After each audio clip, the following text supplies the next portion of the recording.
10 मार्च को कौन बैठेगा यूपी की गद्दी पर? बहन कुमारी मायावती बैठेंगी, आप देख लेना। बहन कुमारी मायावती बैठेंगी और पूरा उत्तर प्रदेश बहन जी को शासन में लेके आना चाहता है, क्योंकि बहन कुमारी मायावती उत्तर प्रदेश को बचा सकती हैं।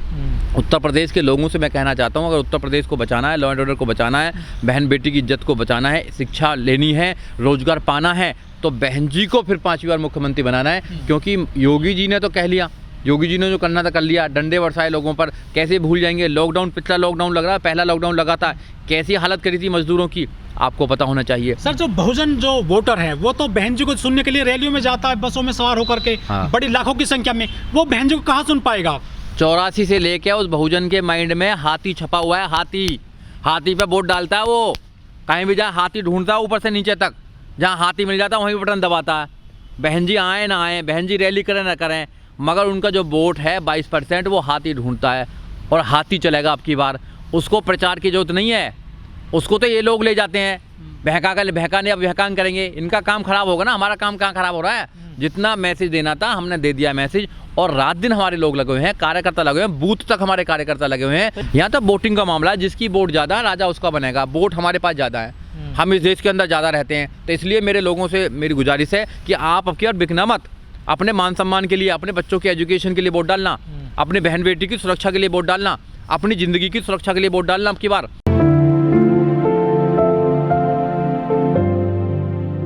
बहुजन समाज पार्टी की पूरी तैयारी है, और लगभग माननीय सतीश चंद्र मिश्रा जी ने 100 मीटिंग करी है, और जिले जा जाकर, मंडल जा जाकर लोगों को तैयार करने का काम किया। हमारी पूरी तैयारी है, कोई प्रॉब्लम नहीं है। आने वाले समय में आप देखना, उत्तर प्रदेश में से बीजेपी को उखाड़ने का काम करेंगे। लेकिन बहन जी एक भी रैली नहीं कर पाई है पूरे उत्तर प्रदेश में। बहन जी ने 2 रैली करी थी, बहन जी ने 2 रैली करी है, दो ही रैली बहुत महत्वपूर्ण रैली थी।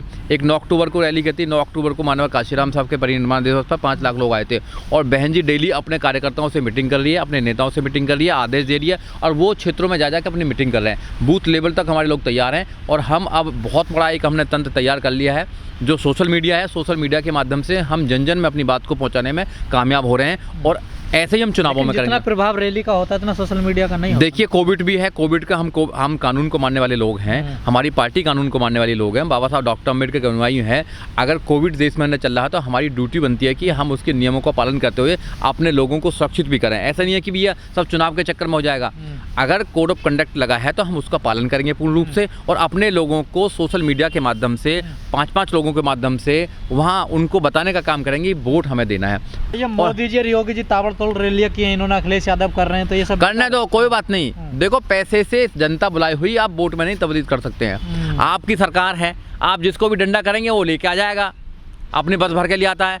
आप एमएलए को बोलते हैं, आप एसएचओ को बोलते हैं, आप वहाँ के इंजीनियर्स को बोलते हैं कि भैया आज छुट्टी करा दो सबकी, है सबको वहाँ लेके आइए, सब लोगों को लेके आ रहे हैं, पैसे लेके आ रहे हैं। अब देखा नहीं इन्होंने, मोदी जी ने जब भी तो कहा कि मेरी जान खतरे में है। अरे जान खतरे में नहीं, कुर्सी खतरे में है। 70,000 कुर्सी लगाई, 700 लोग नहीं पहुंचे। बहन जी ने रैली नहीं करी, उन्होंने कहा था कि पैसा नहीं है हमारे पास में। क्या समझे इस बात को? नहीं, बिल्कुल बहन जी ने बिल्कुल ठीक कहा कि हमारी जो पार्टी है, हमारे 2 लोग हैं, उनके चंदे पर चलती है। हमें कोई धन्ना सेठ जो लोग हैं या व्यापारी लोग हैं वो हमें चंदा नहीं देते हैं।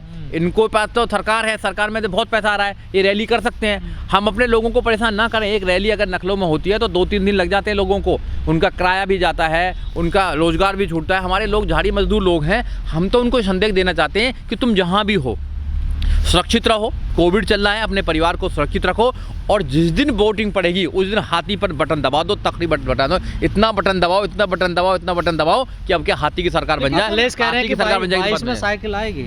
अब साइकिल आएगी, फूल कह रहा फूल आएंगे, अखिलेश तो कह रहे हैं 400 सीट आएगी, 303 सीट छोड़ रखी है दूसरों के लिए। तो अखिलेश जी ने तो वैसे भी विजय यात्रा निकाल दिया, तो वो तो जीते पड़े, उनको मेहनत करने की जरूरत क्या है? अब तो उनको शपथ तो लेनी है, और क्या करना है? ये झूठा बिग है। हमारे पिताजी कहते हैं कुछ भी पालो, गलतफहमी मत पालो। जो लोग गलतफहमी पाल के बैठे हुए हैं उन लोगों को पता लग जाएगा चुनाव में। आने दो, बिल्कुल गलतफहमी पाल रखी है। अखिलेश जी क्यों जीतेंगे? क्यों उनको वोट देंगे? मुसलमान उनको वोट नहीं दे रहा अब की बार। और किसको दे रहा है? हाँ, मुसलमान दे रहा, बहुजन समाज पार्टी को वोट। मुसलमान क्यों दे रहा? हमें दे रहा। हाँ, तो ओवैसी को भी दे देगा, ओवैसी को देगा, पर बहुजन समाज पार्टी को दे रहा। ब्राह्मण हमें वोट दे रहा है, बहुजन समाज पार्टी को, और सारा गुजर समाज, जाट समाज, जितने भी समाज सब हमको वोट दे रहे हैं। बहन जी को लेके आना चाहते हैं, और बहन जी के लिए लोगों ने मन बना लिया है। अब नोएडा में आप देख लीजिए, नोएडा में हमारे जो प्रत्याशी लड़ रहे हैं उन्हें पूर्ण बहस कर रहे हैं, और बहन जी के लिए बहन जी के हाथों को मजबूत करने के लिए जन जन में नोएडा ने प्लानिंग बना लिया कि भैया हम अब की बार बहन जी को सरकार में लेके आएंगे, क्योंकि बहन जी चली जाती हैं कुछ होता ही नहीं है। तो ऐसे ही पूरे देश के अंदर ये माहौल जो बना हुआ है बीजेपी के खिलाफ, वो उत्तर प्रदेश में आके निकलेगा। सर बीजेपी तो पूरा चुनाव लड़ रही है, पूरी टीवी पर, अखबारों में, मैगजीन में, सोशल मीडिया आपके साथ अब देखो पैसा उनके पास में है तो कुछ भी करेंगे, मीडिया से सब कुछ हो जाएगा क्या? अब तो पैसे वाले लोग रहेंगे फिर तो, यहाँ तो अंबानी प्रधानमंत्री बनेंगे, मोदी जी क्यों बन गए फिर अगर पैसा की वाली बात होती तो वो तो योगी जी कर रहे हैं बहन बेटी की सुरक्षा। योगी कर रहे हैं, योगी जी कहाँ कर रहे हैं? वही तो है आपका हाथरस वाला, रात को 2 बजे मिट्टी का तेल डाल देते हैं, वही सुरक्षा है क्या? और वहाँ से देखते रहते हैं कि हाँ मेरे सामने होना चाहिए। एक बेटी का बलात्कार होता है, बलात्कार होने के बाद में उसकी डेड बॉडी को मिट्टी का तेल डालकर रात को 2 बजे जला दिया जाता है, यही सुरक्षा है क्या? तो लोगों को पता नहीं है क्या? आप बताइए। नहीं किया है बर्खास्त, नहीं क्यों बर्खास्त करेंगे अजय टैनी को? क्यों बर्खास्त करेंगे? ये कुछ ऐसे गुंडे पाल रखे हैं जो इनके संरक्षित गुंडे हैं, ये बताना चाहते हैं लोगों को कर लो क्या करो हमारा। आप बीजेपी वालों को गुंडा कहते हो, सपा वालों को गुंडा कहते हो, बस बीएसपी में सिर्फ क्या है नहीं, क्या है नहीं, क्या बताओ? अगर नहीं है तो बता दीजिए मेरे को। बीएसपी में जब बीएसपी की सरकार आती है, एक भी आदमी परेशान होता है तो बता दीजिए। बहन कुमारी मायावती का सीधा आदेश है कि अगर मेरी पार्टी का भी कोई आदमी अगर बदमाशी करेगा, किसी को अगर परेशान करेगा तो जेल में डालने का काम करेगा, ये कहीं है।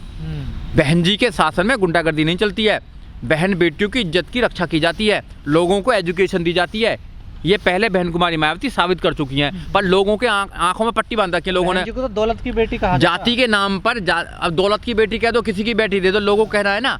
अरे जो लोग अपने दोस्तों को लाखों करोड़ों रुपया करवा रहे हैं, मोदी जी ने कोविड में पीएम केयर फंड में आया, कितने हजार करोड़ रुपया आया, अब तक बताया देश में क्या हुआ? राम मंदिर में 25,000 करोड़ आया, बताया किसी को? बताया कहाँ बताया? वो दौलत की नहीं है। हम पे अगर लेटर खरीद लिया हमने, हमारे लोग अगर हमारे चंदा देते हैं, हमारे लोग अगर कुछ पैसा देते हैं जिससे पार्टी चलते, हम दौलत की बेटी हो गए हैं। कोई दलित पे अगर कोई अच्छा पैसा आ जाता है तो इनको अच्छा नहीं लगता ना। तो इनकी तो मानसिकता, ये मानसिकता बताती है। बहन कुमारी मायावती की वजह से, जाति की वजह से लोगों ने आंखों में पट्टी बांध रखी है। पट्टी खोलो, पट्टी खोल के अपने बच्चों के भविष्य को देखो। अगर तुमने पट्टी खोल ली, और बहन जी का जैसा नेता नहीं मिल पाएगा आपको, इतना अच्छा प्रशासक कोई नहीं है, पुलिस सही काम करती है। पढ़ा लिखा लौंडा है अखिलेश यादव को देंगे, पढ़ा लिखा लौंडा नहीं है भैया, वहाँ तो बहुत सारे मुख्यमंत्री बन जाते हैं। अखिलेश यादव जी जो हैं उतना काम नहीं कर पाएंगे जितना बहन कुमारी मायावती को एक्सपीरियंस है। बहन कुमारी मायावती को 4 बार उत्तर प्रदेश का मुख्यमंत्री बनने का एक्सपीरियंस है। बहन जी ने पूर्ण रूप से शासन चलाया, और बहन जी ने साबित कराया कि एजुकेशन के लिए, शिक्षा के लिए, सबके लिए बहन जी ने दरवाजे खोले, सब लोगों के लिए। और सर्वजन हिताय सर्वजन सुखाय की बात करी है हम लोगों ने, तो क्यों नहीं हमारे ये जाता दलितों का भला होता है सर? अरे कौन कहता दलितों को भला होता है? दलितों को लगते हैं ना भैया, ऐसा है हमारी सरकार होती है तो हम पर शोषण नहीं होता, बस ये हमारा। बाकी तो सबको समान रखा जाता है। अगर किसी की बहन बेटी की इज्जत लूटी जाती है, किसी बहन बेटी को परेशान किया जाता है, तो बहन कुमारी मायावती उसको जेल में डालने का काम करती है। बहन जी की सरकार आती है, 1,48,000 गुंडों को जेल में डालने का काम किया, तुरंत ही लोगों को घर देने का काम किया। माननीय काशीराम साहब शहरी विकास योजना आपने देखा होगा। तो इतने सारे लोगों को बहन कुमारी मायावती ने जब दिया, सब कुछ दिया, सब लोगों को एजुकेशन देने का काम किया, यूनिवर्सिटी बनाने का काम किया, रोड बनाने का काम किया, हाईवे बनाने का काम किया बहन कुमारी मायावती ने, हाईटेक सिटी बनाने का काम किया। बहन जी ने उत्तर प्रदेश को उत्तम प्रदेश बनाने का काम किया। सिर्फ लोगों ने पट्टी बांध ली कि जी इनकी बहन जी नहीं आनी चाहिए, बहन जी नहीं आनी चाहिए, क्योंकि अच्छा प्रशासन होता है, लोगों का चलता नहीं है। अब ऐसे लोग आ जाएं, मंदिर वाले लोग आ जाएं, तो मंदिर में क्या घंटा बजाओगे, क्या करोगे मंदिरों में? ट्वीट काफी वायरल हो रहा है राकेश टिकैत का। उनका कहना है कि जब बहन जी की सरकार आई थी तो हमारे पिताजी पे जो मुकदमे थे महेंद्र सिंह टिकैत पर, वो बहन जी की सरकार आती है सब खत्म कर दिए गए थे। देखो ऐसे महेंद्र सिंह टिकैत जो हैं, या फिर ये अपना टिकैत साहब हैं, इनको सोचना चाहिए कि अगर किसानों को कोई भला कर सकता है, जब बहन जी की गवर्नमेंट आई थी तो किसानों को काफ़ी भला किया था। आज भी गरीब मजदूर किसान खेतियार जो हैं, उनको अगर कोई भला कर सकता है तो बहन जी भला कर सकती है। उनसे तो तुम्हारी लड़ाई है भैया, वो तुम्हारा कुछ नहीं काम करेंगे। 1 साल तक तुम सड़कों पर पड़े रहे, भटकते रहे, चिल्लाते रहे, मगर एक नहीं सुनी तुम्हारी। जब उन्होंने रात को सपना आया प्रधानमंत्री जी को, उसके बाद में उन्होंने अपने वापस ले लिए। तुम्हारे करने पर नहीं लिए, अपने सपने पर लिए। तो उन्होंने, राजा को सपना आता है रात को, तो रात को 8 बजे निकलते हैं, उसके बाद में कुछ भी कर देते हैं। ऐसे उनको आया यहाँ पर पंजाब में जब गए थे सुरक्षा के लिए कि भैया मेरी जान को खतरा था, किसी ने नहीं बताया जान को खतरा, ना कोई इन्वेस्टिगेशन हुई है, ना किसी एजेंसी ने बताया कि जान को खतरा था, खुद ही कहने लगे कि मेरी जान को खतरा है। बताओ, ये कोई ऐसा प्रधानमंत्री होता क्या? पहले कोई इन्वेस्टिगेशन होनी चाहिए थी, किसी एजेंसी ने बोला होता कि हाँ जी वहाँ पर प्रधानमंत्री की जान को खतरा था। तो जब से प्रधानमंत्री कहने लगे मेरी जान को खतरा है, तो फिर ऐसे कैसे चलेगा? तो प्रधानमंत्री जी जो कहते हैं करते नहीं है। तो अब लोगों ने मन बना लिया है कि इनको बदलना है, इनकी सरकार को बदलना